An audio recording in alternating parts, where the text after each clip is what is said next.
மத்திய அரசின் புதிய கல்விக் கொள்கையை மகாராஷ்டிரா மாநிலத்தில் அமல்படுத்தும் நிலையில் அங்கு 2025-26 கல்வியாண்டில் இருந்து மராத்தி மற்றும் ஆங்கில வழி பள்ளிகளில் 1ஆம் வகுப்பு முதல் 5ஆம் வகுப்பு வரையிலான மாணவர்களுக்கு இந்தி கட்டாயமாக 3வது மொழியாக இருக்கும் என அறிவிக்கப்பட்டுள்ளது.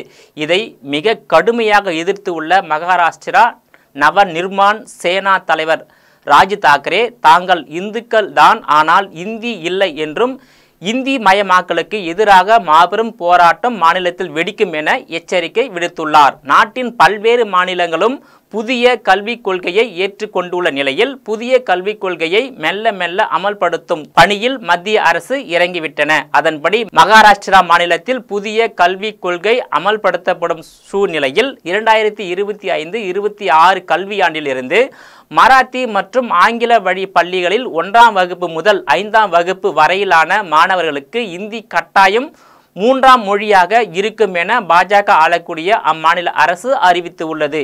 இதற்கு மகாராஷ்டிரா நவ நிர்மாண் சேனா தலைவர் ராஜ் தாக்கரே கடுமையான எதிர்ப்பு தெரிவித்து உள்ளார். புதிய கல்விக் கொள்கையின் கீழ் இந்தி கட்டாய 3ஆம் மொழியாக மாற்றப்படுவதை அவர் கடுமையாக எதிர்த்து உள்ளார். இந்த மொழி கட்டாயம் என்பதை தனது கட்சி ஒருபோதும் ஏற்காது என்ற அவர் மகாராஷ்டிராவில் அனைத்தையும் இந்தி மயமாக்க முயலும் மத்திய அரசை அனுமதிக்க மாட்டோம் என்றும் எச்சரிக்கை விடுத்துள்ளார். இது தொடர்பாக அவர் தனது ட்விட்டரில் வெளியிட்டுள்ள அறிக்கையில், நாங்கள் இந்துக்கள் தான், ஆனால் இந்தி அல்ல.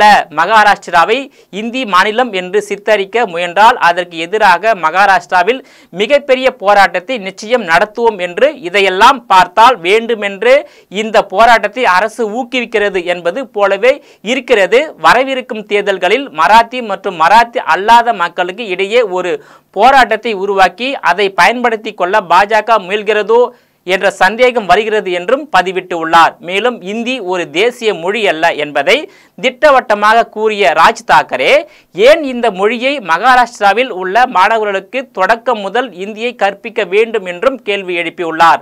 மத்திய அரசின் மும்மொழி பார்முலா எப்படி இருந்தாலும் சரி, அதை அரசு விவகாரங்களுக்கு மட்டுமே பயன்படுத்துங்கள், கல்வியில் அதை திணிக்காதீர்கள். இந்த நாட்டில் மொழி அடிப்படையிலேயே மாநிலங்கள் பிரிக்கப்பட்டுள்ளன. ஆனால் இப்போது ஏன் மகாராஷ்டிராவில் மீது மற்றொரு பிராந்திய மொழியை திணிக்க தொடங்கி உள்ளீர்கள்? இது மொழி அடிப்படையில் மாநிலங்கள் பிரிக்கப்பட்டதையே அர்த்தம் இல்லாமல் செய்கிறது என கேள்வி எழுப்பியுள்ளார். 2025-26 கல்வியாண்டில் தொடங்கி புதிய கல்விக் கொள்கை செயல்படுத்துவதற்கான விரிவான திட்டத்தை மகாராஷ்டிரா அரசு வெளியிட்டுள்ளது. இந்த திட்டத்தின் முக்கிய அம்சம் மராத்தி மற்றும் ஆங்கிலம் வழி எனவும் இந்த கொள்கையை படிப்படியாக செயல்படுத்த மகாராஷ்டிரா அரசு முடிவு செய்துள்ளது. 2025-26 ஆண்டில் 1ஆம் வகுப்பு முதல் 2028-29 ஆண்டுக்குள் அனைத்து வகுப்புகளுக்கும் விரிவுபடுத்த முடிவு செய்யப்பட்டுள்ளதாக குறிப்பிட்டுள்ளார். மத்திய அரசின் புதிய கல்விக் கொள்கையை தமிழகம் போன்ற சில மாநிலங்கள் எதிர்த்தாலும் மத்திய பாஜக அரசு ஆளக்கூடிய மாநிலங்களில் மும்மொழி கொள்கையை, அதாவது புதிய கல்விக் கொள்கையை அமல்படுத்தப்பட்டு வருவது குறிப்பிடத்தக்கதாகும். நேயர்களே, மீண்டும் இது போன்ற மற்றொரு நிகழ்ச்சியில் சந்திக்கிறேன். அதுவரையில் உங்களிடமிருந்து விடைபெறுவது நான் உங்கள் விஜயபாலன்.